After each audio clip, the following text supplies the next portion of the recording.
Hello, lovely listeners, and welcome back to Medium Rare. And hello from me. We're really pleased you've decided to join us again as we take another deep dive into some truly fascinating spiritual texts. We are, and as spiritualists and mediums ourselves, we find these sources just incredibly illuminating. They offer such, well, neutral and precise information about the energetic world, both around us and, importantly, within us. That's absolutely right. Our role here, as always, is really just to deliver the information exactly as it's presented in these sources. We aim for clarity, without layering on our own interpretations or judgments. Exactly. We personally believe deeply in the insights that mediumship and spiritualism offer, and, well, these texts are a real cornerstone of that understanding for us. They truly are. They go into such meticulous detail about all the various aspects of our energetic being. It's quite remarkable, actually. It really is. So today, we're going to embark on a pretty comprehensive exploration of the human energy field. We'll look at its multi-layered structure, how it interacts with our physical selves, our emotional selves. And the profound wisdom that comes from understanding how it all works, its intricate workings. Precisely. And we'll be weaving in some excellent questions we've received from you, our listeners. These questions really help knit together a more holistic understanding of what we might call our energetic blueprint. Yeah, those questions are great. And what's truly fascinating in these texts is just how much detail they provide. On everything, really, from the subtle influences of different colors, all the way to the deeper dimensions of human existence, and even the energetic ways we protect ourselves, mechanisms for protection and growth. So we'll be unpacking quite a bit today. The multidimensional aspects of humankind, the specific layers of the auric field, and what each level actually needs. The vibrant role of the chakras, the colors associated with them, and then delving into even deeper energetic systems, things like the Hara and concepts like negative contracts. Right. So let's begin this exploration. Where should we start? Maybe with the energy field itself, the aura. Sounds like the perfect place. Let's lay that groundwork. Okay, so the human energy field. Most people probably know it as the aura, right? That's the common term, yes. And our sources describe it not just as something around the physical body, which is how many people picture it. Like a halo or an outline. Exactly. But it's described as much more complex, a multi-layered structure that both surrounds and actually interpenetrates our physical form. Ah, so it's woven through us, not just sitting on the outside. Precisely. It's far more intricate than just a subtle outline. It's deeply woven into our very being. The texts essentially describe it as a truly invisible blueprint for who we are. An invisible blueprint. I like that. That's a crucial distinction, isn't it? That it interpenetrates. It really is. And if we connect this to the bigger picture, this energy field, this blueprint, holds incredibly detailed information about everything, really. Your physical state, your emotional landscape, your mental processes, even your spiritual condition. Wow. So it's like a living record. You could think of it that way, yeah. Like a living, breathing cosmic hard drive, maybe. Constantly recording and reflecting everything about us on a subtle, energetic level. That makes sense. And this idea of an energy field, it's not new, is it? Not at all. Yeah. The concept of a universal energy field, this sort of omnipresent energetic matrix from which everything arises, well, it's been referenced historically by countless cultures, really, throughout time. Right.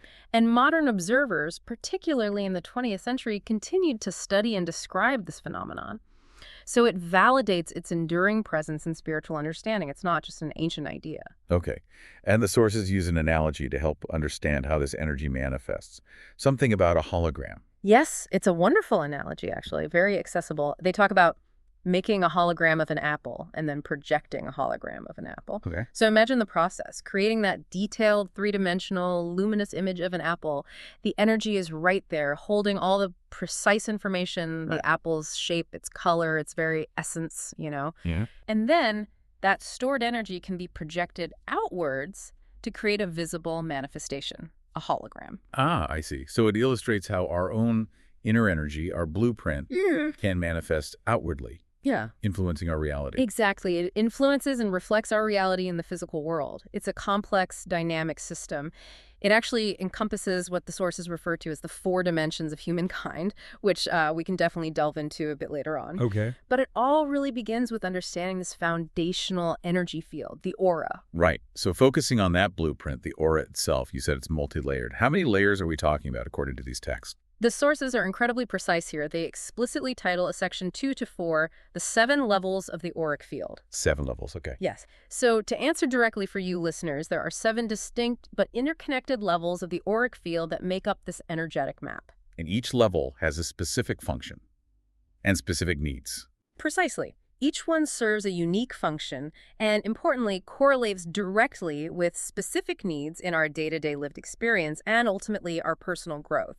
It's not just theoretical stacking. It's very much about how we function moment to moment. That's fascinating. This sounds incredibly practical. It really is. That's the profound beauty of these spiritual texts, that rich, practical detail. They don't just say, oh, there are 7 levels.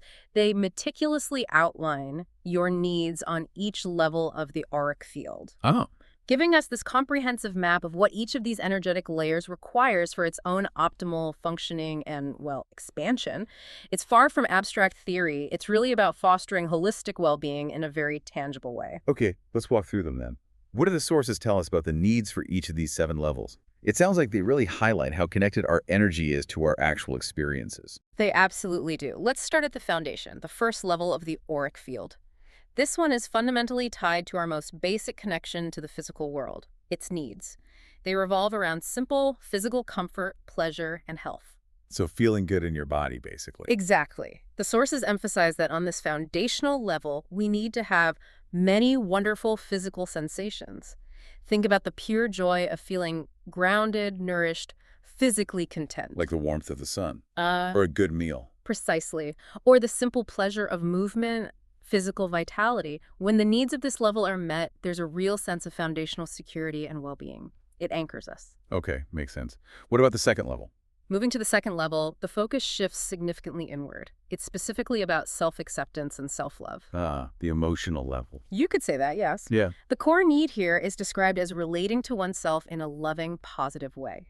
This is absolutely crucial for emotional well-being. It deeply influences how we perceive ourselves, both internally and, as energetic beings. So it's about that inner dialogue, being kind to yourself. Yes, cultivating that nurturing inner dialogue, recognizing our inherent worth, embracing all parts of ourselves without judgment. When we achieve this, our emotional landscape just becomes more vibrant, more resilient. That sounds vital. And the third level? Then, for the third level, we dive into the mental realm, cognitive clarity and understanding. The sources specify the need here as understanding a situation in a clear, linear, rational way. The logical mind. Yes, but importantly, it doesn't stop there. It's also about having rational clarity that functions in harmony with our intuitive mind. So integrating both. Logic and intuition. Exactly. This level is the energetic foundation for mental order. It allows for balanced processing of information, problem solving, discernment. It's where our logical mind and our inner knowing can truly work together in concert. Okay, that's a key balance. What's next? Yeah. The fourth level. The fourth level. This one centers beautifully on our relationships and our fundamental need for connection with others. The heart center. Often considered the heart center, yes. The need outlined here is for loving interaction with friends and family, and the ability to both give and receive love in many types of relationships. So not just romantic love. No, the texts specify spouse, family, children, friends, even colleagues. It encompasses the whole spectrum of loving connection. Its importance for harmonious human interaction and the free flow of love is really clearly emphasized. It's about both the giving and the receiving that enrich our lives so much. Beautiful. Okay, moving higher now. Level 5. As we ascend to the fifth level, the sources point towards a deeper alignment, an alignment with personal truth and what they term divine will. Divine will within. Yes. The need here is described as aligning with the divine will within and making the commitment to speak and follow our personal truth. Speaking your truth. That sounds powerful. It is. This level highlights the profound importance of integrity, authenticity, and courageous self-expression in our energetic being. It's about finding your unique voice and living in accordance with your deepest convictions, even when, it might be challenging or unpopular. Requires courage. And the sixth level. The sixth level delves into profound spiritual experiences and connections. The need described here is for divine love and spiritual ecstasy. Ecstasy, wow. Yes, focusing on our own personal, direct experience of spirituality and unconditional love. This is the level where those transcendent connections, those feelings of pure, boundless bliss can manifest energetically. A direct experience of the divine. Exactly. Yeah. Experiencing the direct, unmediated presence of the divine within and around you. A sense of profound unity and joy. Incredible. And the final level, 7th.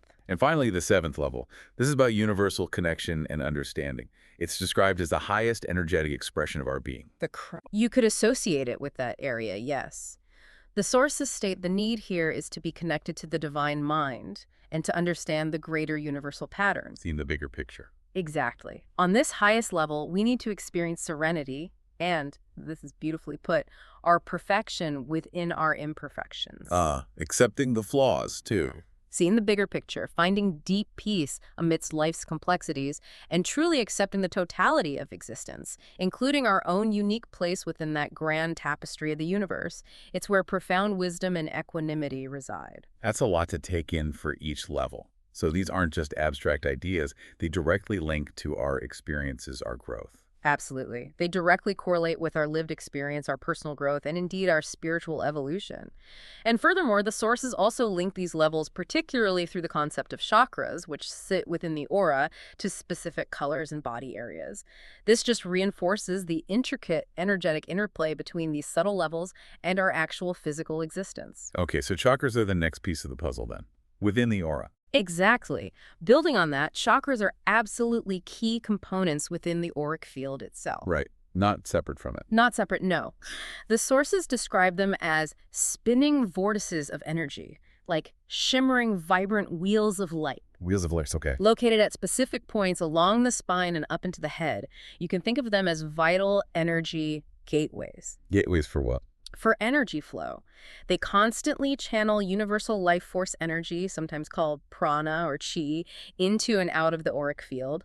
And the purpose of this is to nourish the physical body and all its systems. So they translate energy into physical function. That's a perfect way to put it. They translate subtle energy into biological function. They really do act as central command centers for our life force. Fascinating. And you mentioned colors and notes.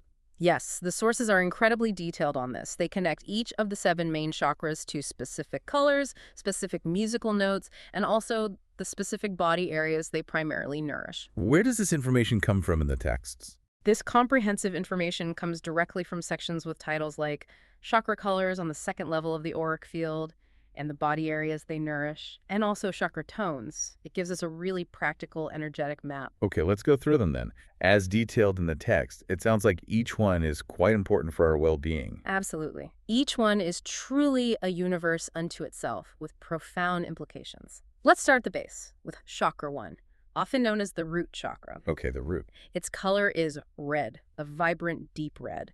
And its musical note, its unique energetic pitch, is G below middle C. G below middle C. Got it.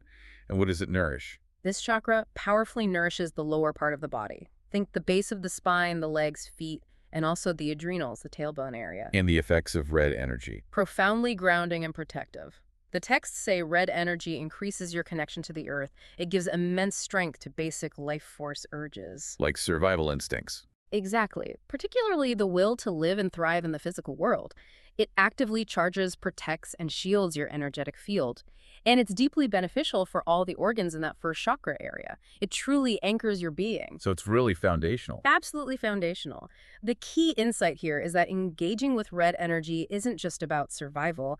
It's about anchoring your very being into the physical world with strength and purpose. A pillar for all the other energetic layers. Okay.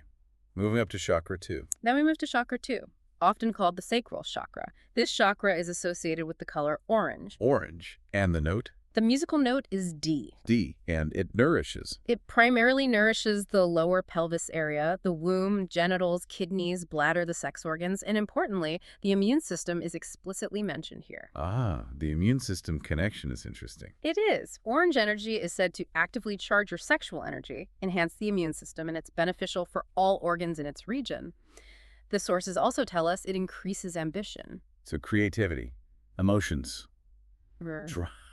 Yes, this color encourages creative flow, emotional balance, fluidity, and our fundamental drive for connection, pleasure, and creation. Okay. Next up, chakra 3, solar plexus. Exactly. Chakra 3, corresponding to the solar plexus area. Its color is yellow, bright sunshine yellow. And its note. Its note is F. F nourishes the stomach area. Yes, it nourishes the solar plexus area, including the stomach, spleen, liver, pancreas, gallbladder, and kidneys. And yellow energy is about? It's all about mental clarity and personal power. The texts say it gives you more mental clarity, brings a sense of appropriateness in interactions, and actively clears the mind of confusion or fogginess. Appropriateness, that's specific. It is. It suggests understanding boundaries and right action. Yellow energy directly energizes the digestive organs in this area, fostering not just physical health, but also our sense of self-worth, personal power, and, well, appropriate boundaries. Got it. Makes sense for the power center. Now, chakra 4, the heart. Yes, chakra for the heart chakra. The color here is green, a vibrant, healing green. And the note. The note is G. G again, same as the root. Yes, G, but likely a different octave or quality, though the sources just list the note. This vital center nourishes the heart area and the entire circulatory system, encompassing the heart itself and the lungs. And green energy. Love and balance. Exactly. Green energy is a profound harmonizer. It brings balance, restoration, healing, and a profound feeling of fullness. The texts describe it beautifully as that wonderful, expansive sensation of, I'm okay, you're okay, and the world is okay. Oh, that's lovely. It really is. It's the energetic center of unconditional love, compassion, connection, and acceptance. Beautiful. Moving up to the throat, chakra 5. Moving up to chakra 5, the throat chakra, its color is blue, like a clear sky blue. And the note, its note is A. A nourishes the throat area, obviously. Yes, the throat, but also the lungs, ears, mouth, jaw, neck, and the thyroid gland. And blue energy brings Peace, truth, and quiet order. It actively helps you speak your truth with clarity and integrity. It also increases your sensitivity to subtle energies and strengthens that inner teacher, your inner knowing. Inner teacher, interesting. And you mentioned something about spiritual surgery. Yes. Interestingly, the sources note that blue energy is used to cauterize wounds in what they refer to as spiritual surgery. What does that mean exactly? It seems to imply an energetic healing technique, like sealing energetic leaks or tears in the aura, much like a physical wound might be cauterized to stop bleeding and prevent infection. It highlights its potent healing and sealing capabilities in the energetic realm. Communication and truth, but also protection and healing. Fascinating. Okay, chakra 6, the third eye. Then there's chakra 6, often known as the third eye chakra, located between the eyebrows. Its color is indigo, that deep, dark blue-purple. Indigo. And the note. The note is D. Same note as the second chakra, interestingly. D again. What does this one nourish? The chakra nourishes the eyes, the head, the lower brain, the pituitary gland. And indigo energy.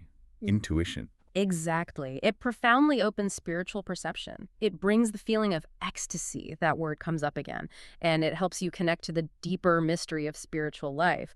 It's also noted as beneficial for any organs near the sixth chakra, fostering intuition, clairvoyance, imagination, and a deeper understanding of universal truths. Okay. And finally, the top one, chakra 7. And finally, chakra 7, the crown chakra, right at the top of the head. Its color is white, sometimes seen as violet or gold as well, but white is specified here. White. And the note? Its musical note is G, again, like the first and fourth chakras. G. And it nourishes. This highest chakra nourishes the upper brain, the pineal gland, and the eyes. And white energy, spirituality, connection. Yes. White energy helps you connect to your highest purity. It expands your energetic field, brings spiritual expansion, and fosters profound connection to others on a spiritual level and to the divine or universal consciousness. Does it do anything else? It also facilitates an outward flow of energy, can help reduce pain according to the texts, and is generally beneficial for the entire brain and nervous system. Wow. So these musical notes, they aren't just random. It seems not. They represent the specific vibrational frequency that resonates most strongly with each chakra, almost like its unique energetic pitch or tuning fork frequency. So working with those sounds could help balance the chakras. That's the implication, yes. Whether through sound healing modalities, toning, chanting, working with these specific tones could potentially help to bring the corresponding chakra into greater alignment and balance.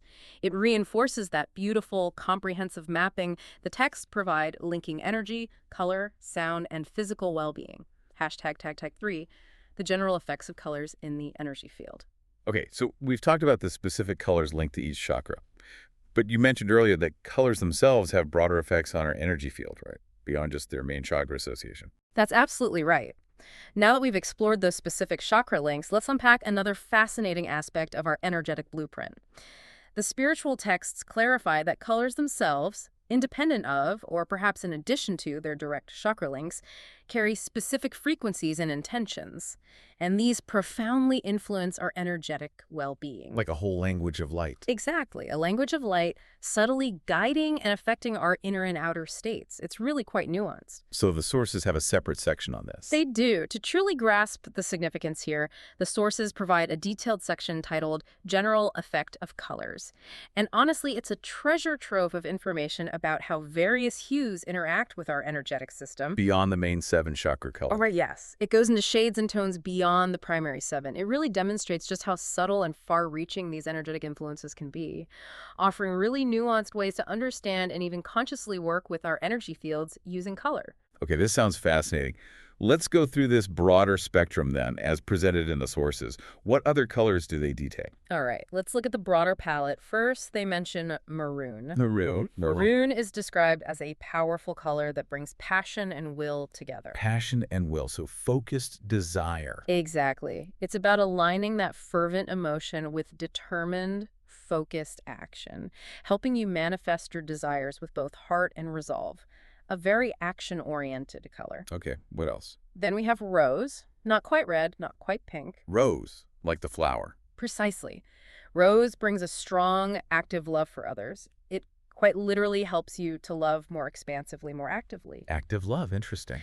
And it's also specifically noted as being very healing for both heart and lung problems, indicating a direct therapeutic, energetic quality for those areas. Wow. And didn't the sources mention seeing rose auras? Yes, exactly. They mention observing rose auras of people in love, which indicates a specific, vibrant, energetic manifestation around individuals experiencing this kind of dynamic, outward-flowing affection, a visible sign of active love. Okay, how does that compare to pink? Good question. In contrast to the active nature of rose, pink brings a soft, yielding love for others. Softer, more gentle. Yes, highlighting a more gentle, receptive, and tender form of affection, emphasizing nurturing, compassion, sweetness. Less outward action, more gentle holding. Makes sense. What about peach? Peach is described as bringing a soft, yielding, expanding light spirit. Light spirit. Yes, it evokes a sense of gentle optimism, inner warmth, and a kind of lightheartedness of being, helping you navigate life with an open and flexible spirit. It feels uplifting. Okay, moving into the blues. Yes, dark blue. We had sky blue for the throat chakra, but dark blue is distinct. This hue brings a strong sense of purpose. Purpose, like focus. An anchoring color, yes. It helps align you with your deeper calling or mission in life, fostering clarity and conviction in your chosen path. Very grounding in terms of direction. Okay, and purple. We didn't have purple specifically for a chakra, did we? Violet or white for the crown. Right, purple is listed separately here. And it's described as a profoundly transformative color. It helps you integrate and move into spirituality, fostering a deeper connection to higher wisdom. Spirituality and wisdom. Yes. It also brings a sense of royalty, dignity, self-respect, and importantly, it helps increase a sense of leadership and respect, both for yourself and from others. It's really a color of spiritual authority and earned wisdom. Interesting. What about lighter shades, like lavender? Lavender. This brings a lighthearted attitude toward life, helping to release heaviness or seriousness. Uplifting again? Yes, but also cleansing. Energetically, it's noted for clearing and purging invading microorganisms, almost like an energetic antiseptic or cleanse. Wow, microorganisms. Yeah. Like energetic bugs. That seems to be the implication, yes. An energetic purification. It also imparts a feeling of lightness to your overall energetic state, fostering joy and freedom. Okay, then we have the metallics. Gold. Ah, gold. This is described as truly potent. It encompasses profound spiritual connection. In what way? It enhances the higher mind. It helps in understanding the perfect pattern, the ideal divine blueprint of existence. Understanding the big picture again. On a very deep level, yes. It brings a sense of great power, inner power, spiritual power. It helps you connect to God or the divine source and to the spiritual strength within you. Yeah. And remarkably, the sources state it strengthens any part of the body. Any part. That's significant. It is. It's about profound spiritual alignment, inner mastery, and truly vitalizing life force. A very high vibration. Okay, and silver. Silver is also described as a very strong purging agent for microorganisms, actively clearing energetic debris. Like lavender and gold. Similar cleansing properties, yes. It's even noted as being used directly after lavender in cleaning out energetic fields, suggesting a sequence. Silver also helps you move faster and communicate better, enhancing fluidity and clarity. Move faster, like physically. It could mean energetically, perhaps thinking faster, reacting quicker, information flowing more easily. And similar to blue, it is also used to cauterize wounds in spiritual surgery. Strong sealing and purifying properties. Okay. Is there anything stronger than silver for cleansing? Yes, the text mentioned platinum. It's specifically noted for its ability to clear and purge invading microorganisms, with the sources stating it is even stronger than silver light for energetic purification and cleansing. Very high frequency, very purifying. Platinum. Got it. What are earth tones? Brown. Brown. This enhances a rich connection to the earth. Deep grounding and stability. Like the root chakra's red, but maybe deeper. Perhaps a different quality of grounding. It's all about feeling stable, centered, physically present in the physical realm, fostering a sense of belonging and rootedness. Very earthy. And lastly, black.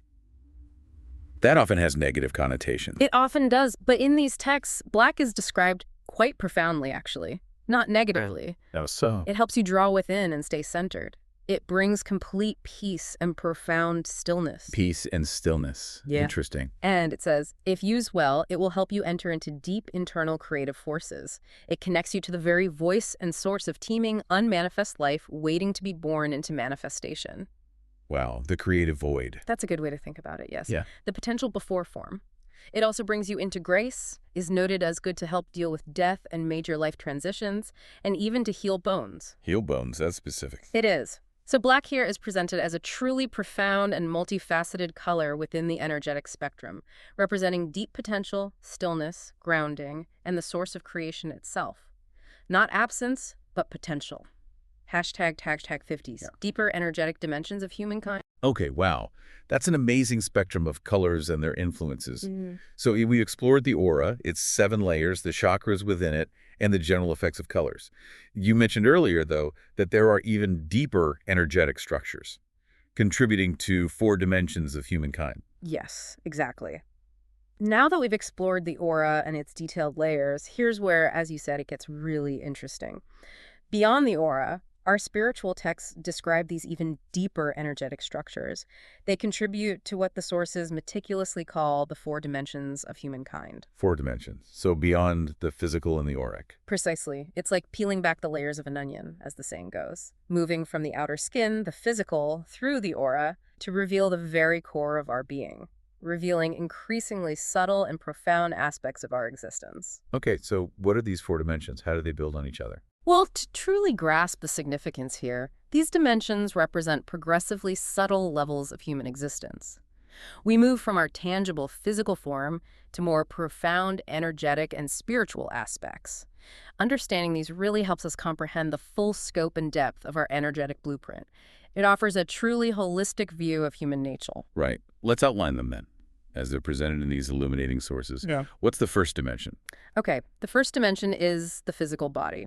This is, of course, the most readily observable dimension, our tangible form that exists and interacts in the physical world. The one we know best, usually. Exactly. And while the sources extensively detail all the energetic influences on the physical body through concepts like chakras, nourishing organs, or auric needs affecting physical comfort, the physical body itself is recognized as the densest and most manifest dimension of our being. It's the vehicle. It's the vehicle through which we experience the physical world, yes. And it's intricately connected to the more subtle energetic dimensions. As we discussed, the chakras directly nourish specific bodily organs and systems. So even our physical form is, in essence, an energetic manifestation, just at a denser frequency. Okay, dimension 1, physical body. Dimension 2 must be the aura. You got it. The second dimension is the aura, or human energy field, which we've already explored in some detail now. The 7-layered field surrounding and interpenetrating the body. Exactly. Our sources describe this as a universal energy field surrounding and interpenetrating the body. A complex, multi-layer system, those 7 distinct levels. Each level, as we discussed, is associated with specific human needs and developmental stages. From basic physical comfort up to connection with the divine mind. Precisely. The aura acts as that energetic blueprint, constantly holding and reflecting information about a person's physical, emotional, mental, and spiritual states. It's dynamic. It reflects our well-being, but it can also manifest those auric defenses when we're under stress or dealing with unresolved issues. It creates our energetic boundary with the world. Okay. Physical, aura. Hmm. What's the third dimension? Deeper still. Moving even deeper, yes. The third dimension is the Hara. The Hara. H-A-R-A. Yes, Hara. The sources describe the Hara as an energetic system that is deeper and more fundamental than the aura. Deeper than the 7 layers. Deeper, more foundational. It's crucially important because it provides the vertical axis and the intentionality for an individual's life purpose. Vertical axis, like a central line. And intentionality. Yes, think of it like a central energetic line or core running vertically through you, connecting you to the earth below and the heavens above. And intentionality refers to the energy of your intention, your will, your direction in life, specifically related to your purpose. The Hara is considered a fundamental energetic alignment that is absolutely critical for your overall health and for truly embodying your unique life purpose. Wow. So it's about purpose and alignment. Does it have specific parts? It does. The Hara includes crucial energetic points along this central line. First, there's the Tantien. Tantien, where's that? It's a central energy point located in the lower abdomen, usually a couple of inches below the navel. It's often considered a major reservoir of our life force, our chi or ki, and our primary grounding point. It's like our energetic center of gravity. Okay, Tantien. Life force reservoir. What else? Then there's the soul seat. This point is often associated energetically with the area of the upper chest or thymus gland. It's connected with the individual's soul or higher self and their direct connection to their life's purpose and unique spiritual mission. So where your soul's purpose resides. Essentially, yes. It's where your spiritual blueprint for this specific lifetime truly resides energetically, your unique contribution. Okay, Tantien, soul seat. One more. And finally, the ID point. This stands for Individualized Divine Point. Individualized divine point, ID point. Where is that located? Energetically, it's usually perceived above the head. This represents an individual's unique energetic connection to their divine source, to the universal consciousness. It's like the energetic signature of your unique purpose and divine blueprint in this lifetime, connecting you directly back to the source from which you came. Tantien for grounding and life force. Soul seat for life purpose. ID point for divine connection. That's the Hara. That's the essence of the Hara dimension, yes. Deeper than the aura, providing core alignment and purpose. Okay, and there's a fourth dimension, even Yes. deeper. The fourth and deepest dimension is the core star. Or scar. Wow. The sources describe the core star as the deepest, most fundamental level of an individual's being.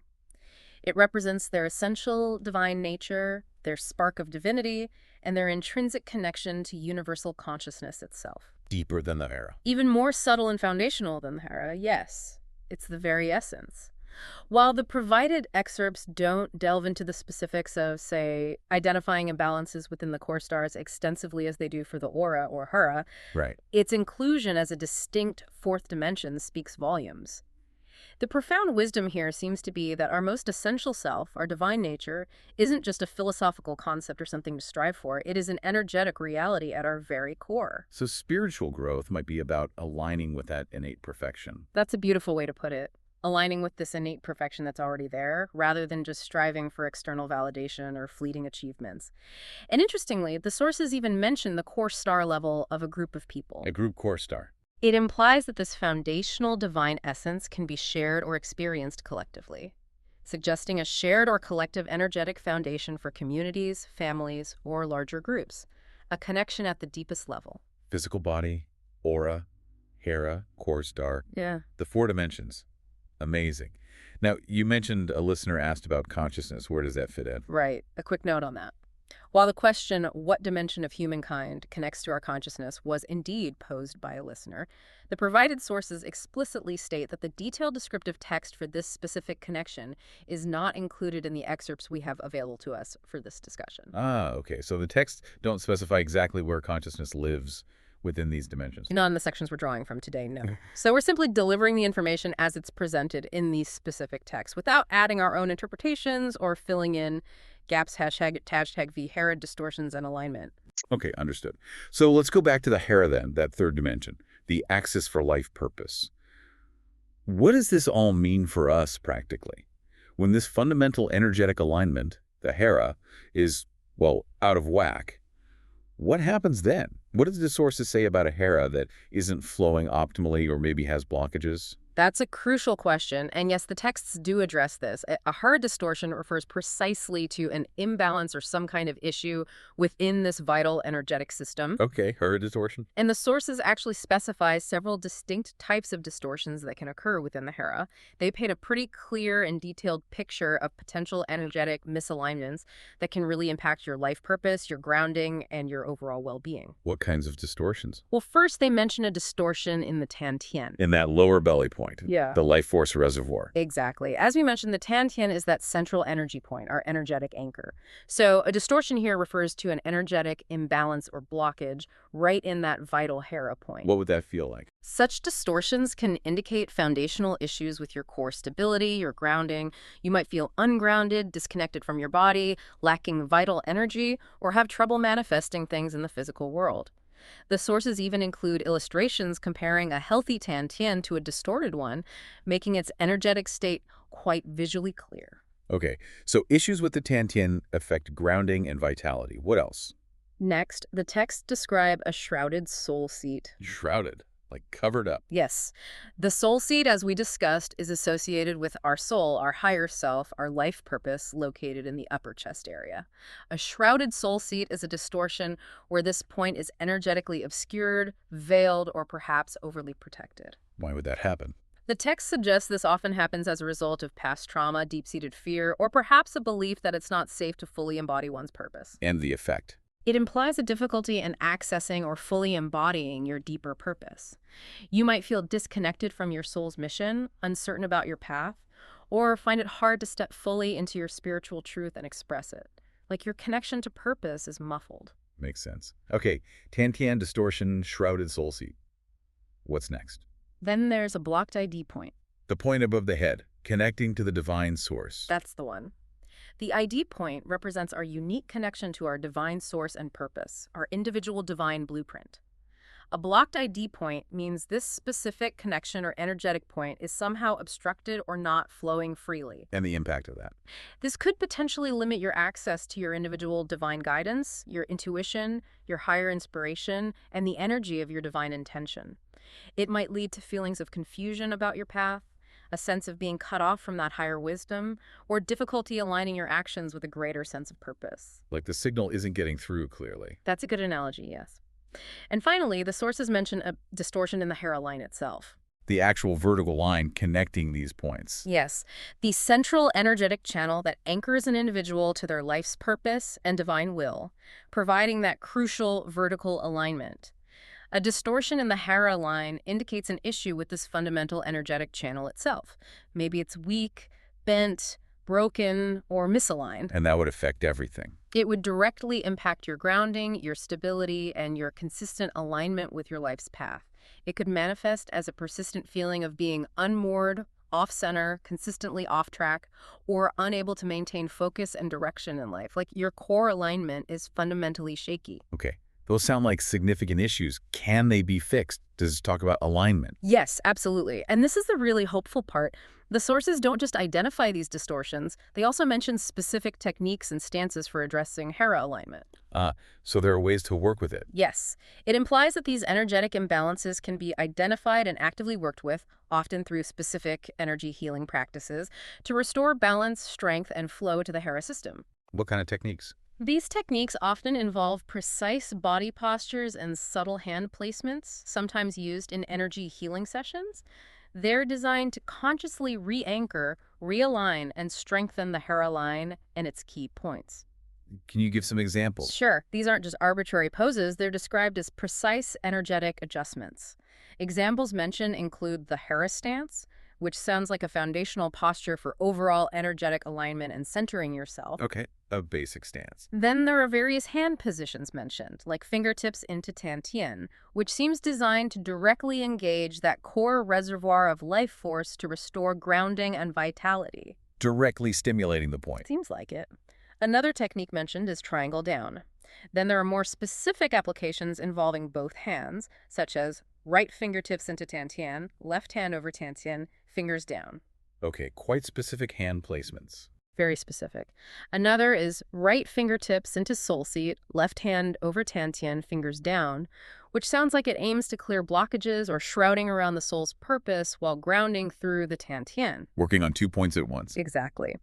There's also right hand aligned with ID point, left hand over Tantian, fingers down, potentially reconnecting divine guidance while staying grounded, and right hand over soul seat, fingers up, left hand over Tantian, fingers down.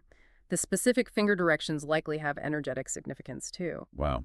This applies just to individuals. Interestingly, the sources even mention a group Hara line concept. A group Hara, like for a family or team. It suggests that these principles of core alignment and intentionality can be applied not just to individuals, but to collective energetic fields as well, perhaps aligning a group towards a common purpose.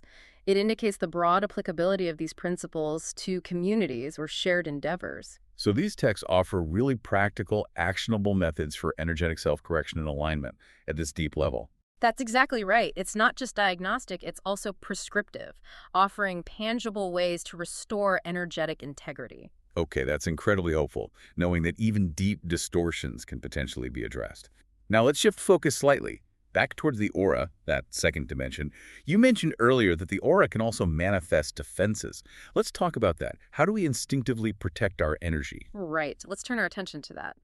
The sources define auric defenses as the unique ways individuals protect their energy fields. And interestingly, these defenses are often based on or linked to their inherent character structure. Character structures, what does that mean? The texts discuss different energetic or psychological archetypes, ways people tend to process energy and relate to the world based on early life experiences. They name structures like schizoid, oral, psychopathic, masochistic, and rigid. Each tends to have characteristic ways of defending itself energetically. So our personality type influences how we protect our energy. That's the idea presented, yes. These defenses are typically unconscious patterns that emerge automatically in response to perceived threats, intrusions, or even just relating to others, often stemming from past traumas or unmet needs. They act as our energetic coping mechanisms when we feel unsafe or vulnerable. Unconscious patterns. Yeah. So we might not even realize we're doing them. Often, yes, that's right. If we connect this to the bigger picture, these defenses are detailed across these various character structures mentioned in the sources. Can you give an example? Sure. For example, someone with what the texts call a schizoid character structure might often default to energetic withdrawal as a defense, whereas someone with a masochistic character structure might tend towards energetic stop reactions, like freezing up. Okay, so different types have different go-to defenses. Exactly. Now, a full deep dive into each character type is really beyond our scope today, but the key takeaway is that these energetic responses are often tied to deeply ingrained patterns, frequently developed early in life. And the really useful thing is that the spiritual texts consistently delineate 5 distinct types of auric defense reactions that are observed across these different structures. So, regardless of the character type, the defense mechanism falls into one of these 5 categories. 5 main ways we defend our aura. Okay, what are they? The first one described is the push reaction. Push, like pushing energy away. Exactly. This involves an energetic outward movement, almost like creating an invisible shield or pushing outwards with your energy field. The purpose is to establish boundaries or avoid perceived intrusion or engulfment by another person's energy or demands. When would someone do that? It's a common response when an individual feels overwhelmed, crowded, energetically invaded, or threatened by another's energy. It's a way of instinctively pushing away what feels invasive or simply too much. I think we can all relate to that feeling sometimes, that instinctive recoil. Absolutely. The sources would describe that recoil as a push reaction, your aura creating a necessary boundary in that moment. Okay, push reaction. What's the second type? Next, we have the pull reaction. Pulling energy from others. It can be that, yes. An energetic inward movement or a drawing in where an individual seeks energy, attention, or validation from others. This often stems from a perceived lack, emptiness, or need within their own energetic field. They're trying to fill a void by pulling on external energy. Okay. Is that the only way pull works? No, interestingly, it can also manifest as pulling back one's own energy, like retracting your energy inwards as a form of self-preservation or retreat from a situation that feels draining or unsafe.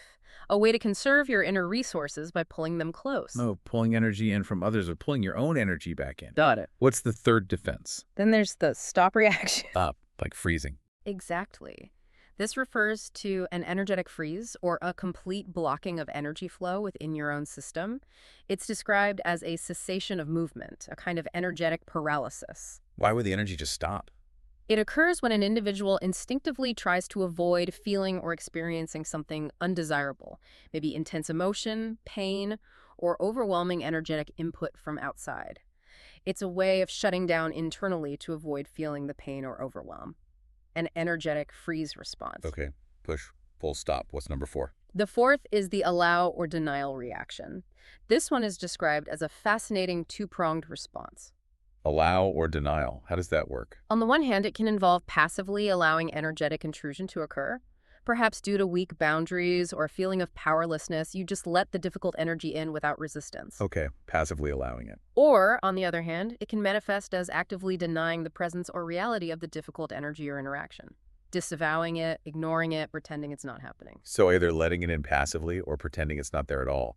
Exactly. Either way, it's a form of energetic non-engagement with or non-resistance to a perceived threat or difficult energy. Okay. And the fifth and final defense. And finally, the withdrawal reaction. Withdrawal. How is that different from pulling back your energy or stopping? It seems deeper. Withdrawal involves an energetic retraction or a pulling away from engagement altogether. It's described as a deep energetic retreat, where an individual seeks to remove themselves entirely from a challenging situation or interaction. Like leaving the room energetically. Yes, or even physically if possible. Disconnecting energetically to preserve their own peace, avoid confrontation, or escape overwhelming stimulus. It's a more complete disengagement than just pulling energy inward or freezing. Okay, so those 5 reactions, push, pull, stop, allow, denial, and withdrawal, those are the fundamental ways our energy field responds to perceived threats, according to these texts. That's how they're consistently described, yes, often linked to those character structures, but these 5 are the core mechanisms. It provides a really clear map of our unconscious energetic protection patterns. And these don't just affect us individually, right? You mentioned couples. Exactly. It's not just about individual defenses operating in isolation. These patterns profoundly play out in our relational dynamics, especially in close relationships like partnerships or families. How so? Well, the sources briefly, yet very profoundly, mention how auric fields interact between couples. For instance, we already talked about the rose auras of people in love. Right, indicating harmony and connection. Yes, a harmonious, expansive, and unique energetic manifestation around individuals experiencing that deep, loving connection. Their fields literally intertwine and amplify positive energy, creating something new together. But what about when defenses are up? Well, in stark contrast, the sources also depict states like the auric field of a couple in defense, and even the auric field of a couple escalating defense. Ooh, escalating defense sounds bad. It implies a negative feedback loop, yes. These states show how individual energetic fields, when operating from defensiveness, can clash, become entangled in challenging or draining ways, or trigger and amplify each other's defensiveness, leading to conflict, misunderstanding, or mutual energetic depletion. I think we've all seen or felt that dynamic. Unfortunately, yes. But these less harmonious states are then contrasted in the texts with the ideal state, the auric field of a couple in synchronistic communion. Synchronistic communion, what does that look like? This describes a state of harmonious flow and alignment, where the individual energetic fields seamlessly blend and support each other rather than clashing or defending. There's resonance, understanding, and mutual upliftment. That sounds like the goal. It's presented as an ideal state, yes, one that truly facilitates mutual growth, deeper connection, and a shared energetic resonance where both individuals can thrive. It really illustrates how understanding our own energetic defenses and those of our partners affects not only ourselves, but profoundly shapes the quality and potential of our most intimate relationships. That's a really powerful illustration of how this all plays out in real life. Okay, as we start to wrap up our deep dive for today, let's explore one more concept you mentioned earlier. Something that often operates beneath our conscious awareness, but can profoundly impact our lives. Our spiritual text describes something called a negative contract. What exactly is that?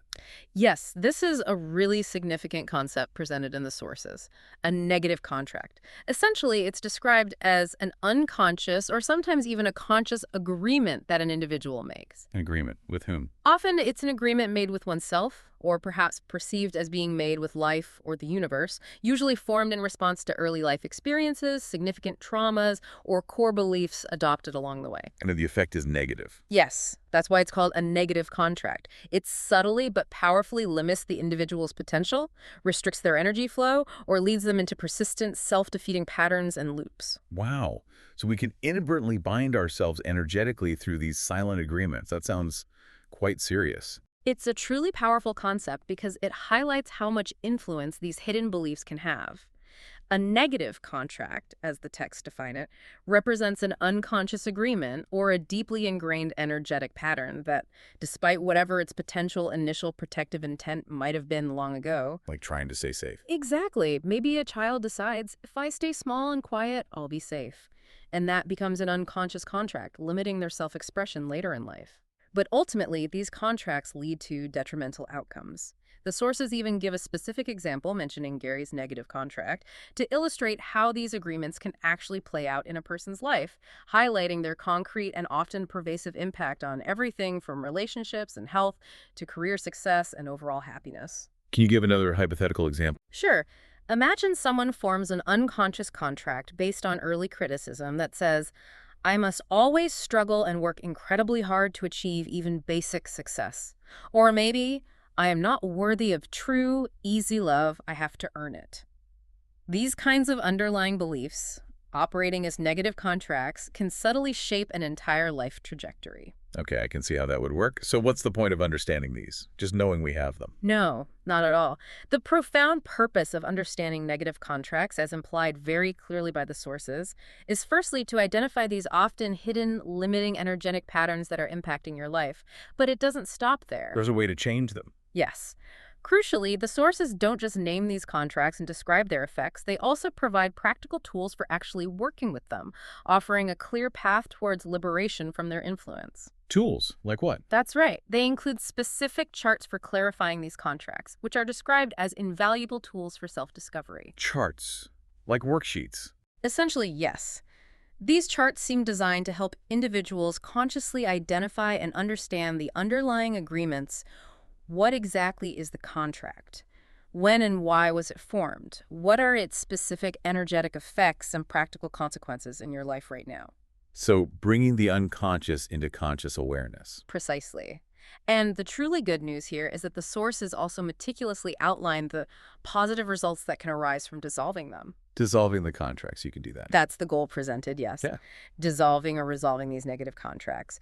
And the aim isn't just to remove a limitation, it's about replacing these detrimental patterns with positive, empowering beliefs and outcomes, fundamentally transforming your energetic blueprint in that area, paving the way for significant personal growth and healing. That sounds incredibly freeing. Imagine shedding a lifelong pattern of self-sabotage around finances, or maybe finally feeling worthy of healthy relationships. Dissolving a negative contract can fundamentally shift your reality, moving you from struggle and limitation towards empowerment and possibility. It often comes with a feeling of liberation you might not have even realized you were missing because the limitation felt so normal. Wow. Are there other tools mentioned to help with this process? Yes. To support this profound work of identifying and dissolving these contracts, the sources mention other related tools for deep self-reflection. These include the chart for finding the fear under your reasons why not. Finding the fear. Okay. Which helps you dig below the surface excuses or procrastination to find the core fear holding you back, which often fuels the contract. And also the chart for clarifying your judgments and their effects. Clarifying judgment. Yes. Looking at the judgments you hold about yourself, others, or life, and understanding how those judgments contribute to maintaining the negative contracts. These are presented as crucial self-reflection tools that help individuals identify the deeper roots, the fears and judgments that often energetically fuel these negative contracts in the first place. So it's about addressing the root cause, not just the symptom. Exactly. Yeah. By addressing these foundational elements, the fears, the judgments, the dissolution of the negative contracts becomes much more effective and lasting. It's presented as a truly holistic approach to achieving energetic freedom and reclaiming your potential. Okay, wow. We have covered so much ground today. From the aura and its layers, the chakras, the colors, the deeper dimensions like Hara and core star, the defenses, and now these negative contracts. We really have. So if we try to connect this all back to the bigger picture, what we've discussed today, drawing directly from these spiritual texts, truly highlights the comprehensive, intricate, and deeply interconnected nature of the human energy field. It really does. It's like this vast, dynamic system operating on so many levels, from the most subtle, like the core star, to the very practical, like our energetic defenses and relationships. It offers such a profound roadmap for understanding ourselves. Absolutely. Yeah. From those 7 layers of the aura and their vital, specific needs for well-being, to the energetic power and language of the chakras and colors, and then digging into those even deeper structures, like the Hara, our core alignment and purpose, and this powerful concept of negative contracts limiting our potential. It truly is a beautiful, holistic roadmap for understanding ourselves. It shows how our energetic blueprint influences pretty much every aspect of our being, doesn't it? From our physical health and vitality to our emotional balance, mental clarity, relationships, and even our deepest life purpose and spiritual connection. Precisely. And, this raises an important question perhaps for you, our listener, to reflect on. Considering all these intricate energetic aspects we've explored today, the aura, the chakras, the hara, the defenses, the contracts, how might understanding your own energetic systems, even just a little bit more, change the way you navigate your daily life? That's a really profound thought to leave people with. How might this knowledge actually empower your choices day to day, your interactions with others, your sense of purpose, your path forward? Exactly. How might engaging more consciously with your own amazing energetic blueprint make a difference for you? It really underscores the practical applications of this ancient wisdom in our modern lives, doesn't it? We sincerely hope this deep dive into these specific teachings from our spiritual sources has given you a clearer picture of your own intricate energetic being. And perhaps sparked some new ways of looking at your inner world and maybe your outer world too, inviting you to engage more consciously with the energy you carry and interact with. And thank you, as always, for your wonderful questions. They really do help guide these explorations and bring the material to life. Please keep them coming. Yes, thank you. Until next time we connect, stay well, stay curious, keep exploring, and may your own energetic fields be clear, vibrant, and aligned. Goodbye for now. Well, everyone.